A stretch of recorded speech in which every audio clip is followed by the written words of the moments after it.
करते हैं समाज सेवा नहीं, मुनाफे के लिए उनका पसंदीदा तरीका है मिनिमम बैलेंस।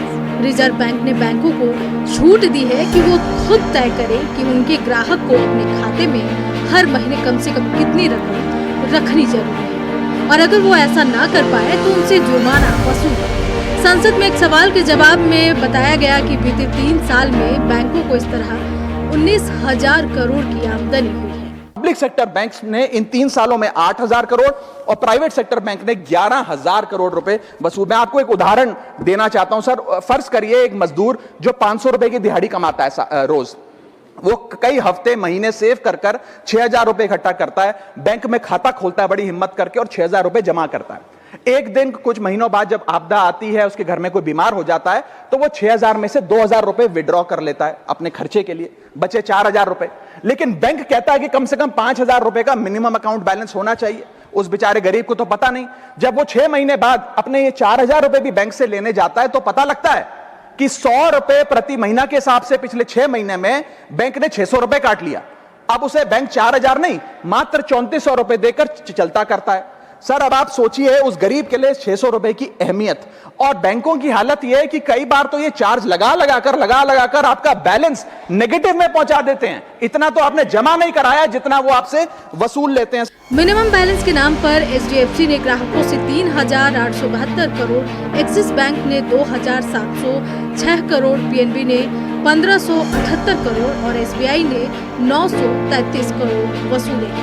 एसबीआई ने नक्षत्र न्यूज को बताया कि वे सेविंग्स पर चार्ज नहीं लेते, सिर्फ करंट अकाउंट में मिनिमम बैलेंस न होने पर पेनाल्टी लगाते हैं। Sir, poor person's balance falls below the minimum level. The bank should not treat this as a crime. मैं समाप्त कर रहा हूं sir. Bank account are meant to give financial security.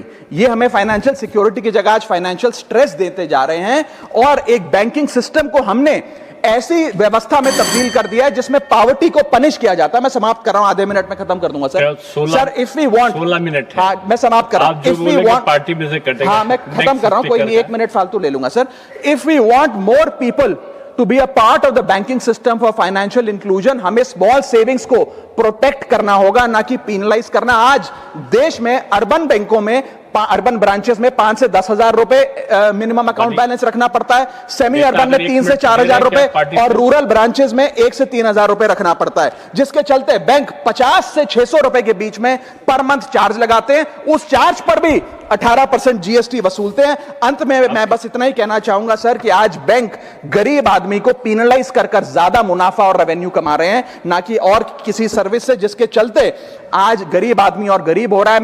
State bank ने मार्च 2020 से ही सेविंग्स अकाउंट से penalty वसूलना बंद कर दिया है। उनसे प्रेरणा लेकर पीएनबी और कैनरा समेत 9 बैंकों ने पिछले साल से पेनाल्टी वसूलना बंद कर दिया, लेकिन प्राइवेट बैंक अब भी ग्राहकों से एवरेज मिनिमम बैलेंस के नाम पर मोटी रकम की उगाही कर रहे हैं। नक्षत्र न्यूज के लिए यशवंत कुमार। चलिए, इस पर ज़्यादा जानकारी के साथ नीलज जी हमारे साथ इनपुट एडिटर जुड़े हुए हैं। नीलज जी, जिस तरीके से आज मुद्दा उठाया गया बेहद चिंतनीय भी है और लोगों के परेशानियों से जुड़ा हुआ है। हर कोई व्यक्ति प्रभावित होता है, चाहे फिर मिनिमम बैलेंस को लेकर हो, चाहे राघव चड्ढा का पिछले दिनों जो सवाल उठाया गया था कि भाई 30-31 दिन का महीना होता है, 28 दिनों का आप क्यों रिचार्ज रखते हैं। तो ये सब चीज़ें तो है, सरकार को इस पर सोचना भी चाहिए था।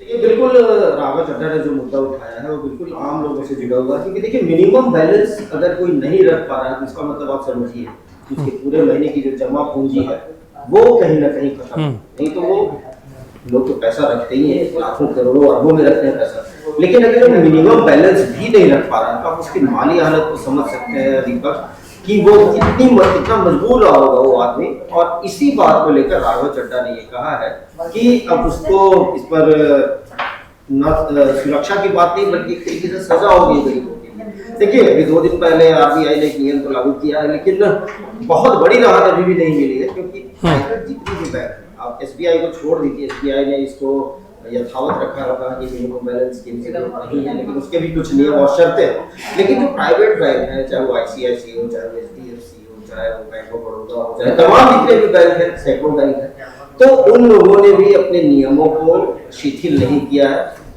बता दूं आपको कि मेट्रोपॉलिटन के जो ब्रांचेस हैं उनमें 10,000 तक का है मिनिमम बैलेंस, 10,000 आपको वहाँ पे न्यूनतम रखना है। वहीं जो छोटे शहर है 5,000 की बात है, जो अर्ध शहरी है शहर आप बोल सकते हैं, वहाँ 3,000 है, ग्रामीण क्षेत्रों में 1,000 है। चलिए ठीक है, अलग ठीक है नीलज जी। केंद्र सरकार को और देखना चाहिए कि इसको कैसे केंद्र सरकार को इस पे और RBI को सोचना चाहिए। चलिए ठीक है, तमाम जानकारी देने के लिए शुक्रिया आपका। तो देखिए महत्वपूर्ण विषय उठाया, देखना होगा केंद्र सरकार कब तक इस मसले को लेकर संज्ञान में लेती है और कार्रवाई करती है। अभी